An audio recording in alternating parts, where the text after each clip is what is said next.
Praktek kedua saya tentang merubah emas menjadi batu jadi emas itu adalah ketika saya mendapatkan satu klien terapi.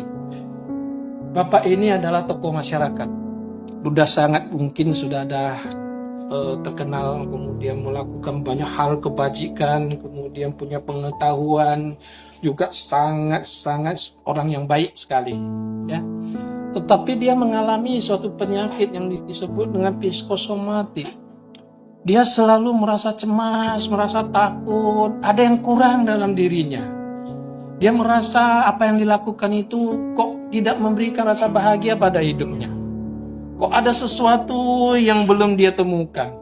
Ada sesuatu yang akan ya. Kemudian dia datang kepada saya untuk terapi.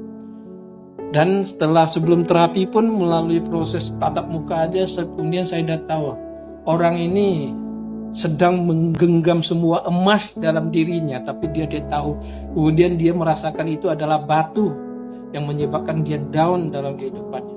Kenapa tidak emas? Karena dia sudah melakukan banyak kebajikan, sudah telah melakukan hal yang baik, orang yang baik, tokoh masyarakat. Tetapi akibat dia tidak pernah menjalani jalan kesadaran, tidak pernah semua perbuatan kebajikannya itu kemudian ditransformasikan menjadi perkembangan jiwa di dalamnya, itu tidak pernah dilakukan, sehingga karma baik itu menumpuk di dirinya. Kemudian karma buruk itu oleh alam itu memaksa dia untuk membuka hatinya untuk menerima semua ini. Kemudian diberikanlah satu penyakit itu, rasa cemas, rasa apa segala, sehingga dia mencari apa penyebabnya gitu.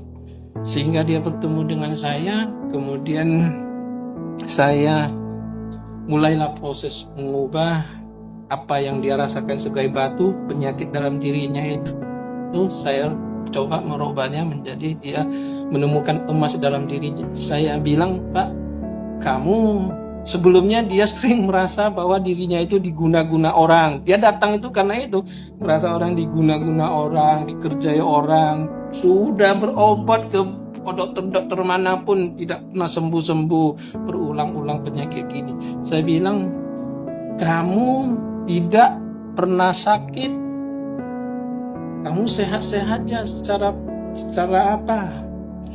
Fisik, secara mental sehat saja. Cuma kamu lagi ada sesuatu yang harus kamu temukan yang tidak kamu lakukan. Ada sesuatu yang harus kamu terima. Tuhan itu membuat kamu harus terima ini. Apa itu katanya?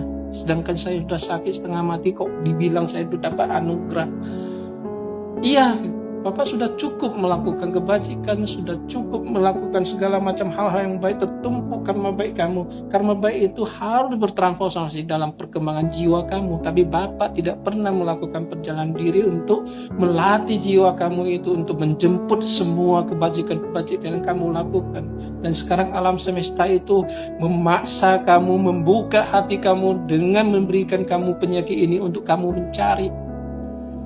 Begitu kamu menemukan jalannya, begitu caranya kamu masuk ke dalam diri dan mulai mentransformasikan kebajikan kamu, hal-hal yang baik itu dalam diri kamu untuk menumbuhkan jiwa kamu, menumbuhkan kesadaran kamu, penyakit itu akan hilang karena tujuannya itu sudah tercapai.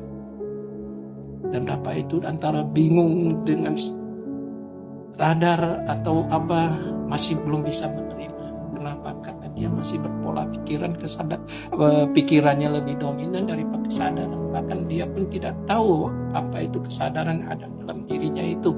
Dia hanya tahu berbuat baik, dan melakukan yang terbaik. Demikianlah semesta ini. Kemudian harus memaksa dia untuk menerima, untuk mengalami proses transformasi jiwanya. Ya, saya jelaskan. Kemudian dia antara paham tidak paham. Kemudian dia bisa melepas berapa apa itu. Tapi itu adalah pertemuan pertama. Kemudian karena beberapa hal itu hanya pertemuan pertama. Selanjutnya saya tidak tahu bagaimana perkembangannya. Tapi itulah kondisinya di mana kita ada orang yang mendapatkan kondisi kesakitan dirinya itu karena Tuhan sedang mau membuka kita. Dan karena penyakit itulah yang membuat dia mencari kemana-mana. Mencari penyakit itulah pula yang menyebabkan dia datang dan duduk di depan saya, menemukan orang-orang yang punya frekuensi yang bisa memberi dia jalan untuk mendapatkan kesadarannya. Alam ini luar biasa, bekerjanya luar biasa. Dan dalam proses berkesadaran yang saya sampaikan ini adalah sesuatu tahapan-tahapan yang sederhana. Yang perlu adalah kekonsistenan kita itu mempraktekkan dan menjadikan ini suatu kebiasaan dan hidup dan kita dalam proses perjalanan ke dalam diri untuk menjemput harta karun yang ada dalam darah kita. Terima kasih.